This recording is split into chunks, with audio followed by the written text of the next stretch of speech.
தமிழொலி நேயர்களுக்கு வணக்கம். இன்றைய இரவு நேர பிரதான செய்திகள். முதலில் தலைப்பு செய்திகள்.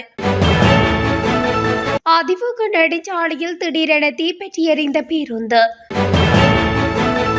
அரசு சேவைக்கு ஆட்சேர்ப்பு பட்டதாரிகளுக்கான அரசாங்கத்தின் நற்செய்தி. கடவுச்சீட்டு பிரச்சினைக்கு தீர்வு அரசாங்கம் எடுத்துள்ள துரிதமான முடிவு. அதிரடி மாற்றம் கண்ட தங்க விலை. இலங்கையில் எரிபொருள் விநியோகத்தில் இருந்து விலக்கும் ஆஸ்திரேலிய நிறுவனம். விட்டமின் மருந்துகளை உட்கொண்ட 15 மாணவர்கள் வைத்தியசாலையில்.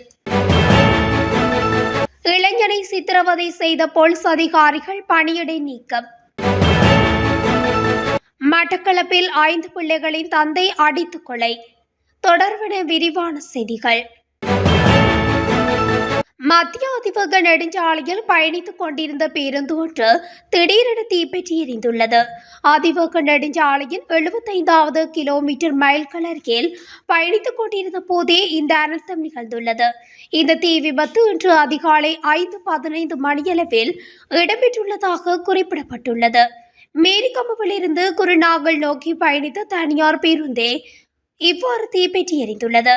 இந்த நிலையில் தீயணைப்பு படையினர் இணைந்து தீப்பரவலை கட்டுப்படுத்தியுள்ளனர். மேலும் தீ விபத்திற்கான காரணம் இதுவரை கண்டறியப்படவில்லை என தெரிவிக்கப்பட்டுள்ளமை குறிப்பிடத்தக்கது. 35,000 பட்டதாரிகளை அரசு சேவையில் இணைப்பது தொடர்பில் அமைச்சரவை பேச்சாளர் அமைச்சர் நலிந்த ஜெயதிச அறிக்கை ஒன்றை வெளியிட்டுள்ளார். அமைச்சரவை முடிவுகளை இன்றைய தினம் அறிவிக்கும் செய்தியாளர் சந்திப்பில் இந்த விடயம் தொடர்பில் அமைச்சர் கருத்து தெரிவித்துள்ளார். அந்த எண்ணிக்கை 30,000 அல்லது 35,000 என்று சொல்ல முடியாது என்றும் பட்டதாரிகள் குழுவில் சிலரை அரசு சேவையில் இணைத்துக் கொள்ள முடியாமல் போகும் எனவும் அதன்போது அவர் குறிப்பிட்டுள்ளார். எனினும் தற்போதுள்ள வெற்றிடங்களுக்கு முன்னுரிமை அளித்து இந்த ஆட்சேர்ப்புகள் மேற்கொள்ளப்படும் என்று அமைச்சர் சுட்டிக்காட்டியுள்ளார். இதேபோல அரசு சேவையில் இணைத்துக் கொள்ள முடியாத பட்டதாரிகள் குழு இருப்பதால் இந்த பிரச்சினையை கையாள மற்றொரு குழு நியமிக்கப்படும் என்றும் தேவையான ஆட்சேர்ப்புகள் விரைவாக மேற்கொள்ளப்பட்டு அதற்கேற்ப எண்ணிக்கை தீர்மானிக்கப்படும் என்றும் அமைச்சர் நலிந்த ஜெயதிச மேலும் தெரிவித்துள்ளார். ஒரு நாளைக்கு 40,000 வெளிநாட்டு கடவுச்சீட்டுகள் வழங்க திட்டமிடப்பட்டுள்ளதாக அமைச்சரவை பேச்சாளர் அமைச்சர் நலிந்த ஜெயதிச தெரிவித்துள்ளார். அமைச்சரவை முடிவுகளை அறிவிக்கும் ஊடகவியலாளர் சந்திப்பில் கலந்து கொண்ட போதே அவர் இதனை குறிப்பிட்டுள்ளார். இந்த நிலையில் வெளிநாட்டு கடவுச்சீட்டுகளை வழங்குவதில் ஏற்படும் தாமதங்களை தவிர்க்க குடிவரவு மற்றும் குடியகழ்வு துறையை 24 மணி நேரமும் இயக்க அரசாங்கம் முடிவு செய்துள்ளது. பொது சேவை ஆணைக்குழுவின் ஒப்புதலுடன் ஒப்பந்த அடிப்படையில் திணைக்களத்தில் பணியாற்றிய ஓய்வு பெற்ற அதிகாரிகளை பணியமர்த்துவதற்கும் அந்த சேவையை வழங்குவதற்கு தேவையான கூடுதல் பணியாளர்களை வழங்குவதற்காகவும் பொது நிர்வாகம், மாகாண சபைகள் மற்றும் உள்ளாட்சி அமைச்சகத்துடன் கலந்தாலோசித்து தற்போது அரசு சேவையில் உள்ள அதிகாரிகளை இணைப்பதற்கும் பொது பாதுகாப்பு மற்றும் நாடாளுமன்ற விவகார அமைச்சர் சமர்ப்பித்த முன்மொழிவுக்கு அமைச்சரவை ஒப்புதல் அளித்துள்ளது. அத்தோடு அமைச்சரவையால் நியமிக்கப்பட்ட நிபுணர் குழுவின் பரிந்துரையின்படி தற்போதைய வழங்குனர்களிடமிருந்து 11 லட்சம் வெற்று பி வகை கடவுச்சீட்டுகளை வாங்குவதற்கான கொள்முதல் செயல்முறை இப்போது தொடங்கப்பட்டுள்ளதாகவும் தெரிவிக்கப்பட்டுள்ளது. இலங்கையில் கடந்த சில மாதங்களாக தங்கத்தின் விலையானது சற்று ஏற்ற இறக்கத்துடன் காணப்படுகின்றது. இதன் அடிப்படையில் இன்றைய நிலவரத்தின்படி ஒரு அவுன்ஸ் தங்கத்தின் விலையானது 8,54,392 ரூபாவாக காணப்படுகின்றது. அத்தோடு 24 கேரட் தங்க கிராம் 30,140 ரூபாவாக பதிவாகியுள்ளது. அதேபோல 24 கேரட் தங்க பவுன் 2,41,150 ரூபாவாக பதிவாகியுள்ளது. அதேபோல 22 கேரட் தங்க கிராம் 27,630 ரூபாவாக பதிவாகியுள்ளது. 22 கேரட் தங்க பவுன் 2,21,050 ரூபாவாகவும் பதிவாகியுள்ளது. 21 கேரட் தங்க 1 கிராமின் விலை 26,380 ரூபாவாக பதிவாகியுள்ளது. மேலும் 21 கேரட் தங்க பவுன் இன்றைய தினம் 2,11,000 ரூபாவாக பதிவாகியுள்ளமை குறிப்பிடத்தக்கது. இலங்கையில் எரிபொருள் விநியோகத்தில் ஈடுபட்டுள்ள ஆஸ்திரேலியாவின் யுனைடெட் பெட்ரோலிய நிறுவனம் இலங்கையில் இருந்து வெளியேறப் போவதாக அறிவித்துள்ளது. கடந்த 2024ஆம் ஆண்டின் ஆகஸ்ட் மாதம் தொடக்கம் இலங்கையின் எரிபொருள் விநியோகத்தில் ஈடுபட்ட யுனைடெட் பெட்ரோலிய நிறுவனம் சுமார் 27.5 மில்லியன் டாலர்களை இலங்கையில் முதலீடு செய்திருந்தது.